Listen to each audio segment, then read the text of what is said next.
पुण्यामध्ये राष्ट्रवादी काँग्रेस सत्तेत सहभागी होणार असल्याची चर्चा पुण्याच्या राजकीय वर्तुळात रंगतेय। सत्तेत सहभागी होऊन राष्ट्रवादी काँग्रेसला उपमहापौर पद देण्याची मागणी करणार असल्याचं राष्ट्रवादी काँग्रेसचे नेते संजय काकडे यांनी म्हटलंय। सध्या पुणे मनपामध्ये राष्ट्रवादी काँग्रेसकडे विरोधी पक्षनेतेपद आहे। या संदर्भात सुनेत्रा पवार, पार्थ पवार आणि पक्षातील वरिष्ठ निर्णय घेतील। मात्र त्या संदर्भात सुनेत्रा पवारांशी बोलणार असल्याचंही काकडेंनी सांगितलं। आता मी पक्षामध्ये आलो आणि निवडणुका लागल्या आमच्या विधान परिषद स्थानिक स्वराज्याच्या। त्या निवडणुकीत माझे 6-7 दिवस गेले।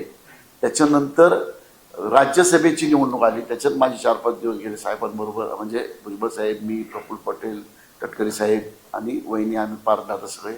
त्याच्यानंतर अधिवेशन लागलं आणि आमचे जे काही आता पदवाटप आहेत, जसे की जवळजवळ 33-34 महामंडळ आहेत, तुमचं महिला अध्यक्ष आहे, अल्पसंख्याक अध्यक्ष आहे, युवक अध्यक्ष आहे, 2 मंत्रिपद रिकामी आहेत। ही जे आमचे जवळजवळ 45-50 पदं जी आहेत, ही सगळी भरताना त्याचा विचार केला जाईल की पक्षश्रेष्ठी माझ्या बाबतीत काय निर्णय घेत आहेत, मला काय भूमिका देत आहेत, जी ते भूमिका देतील ते मी योग्य रीतीने आणि पक्षाच्या भल्यासाठी त्याचा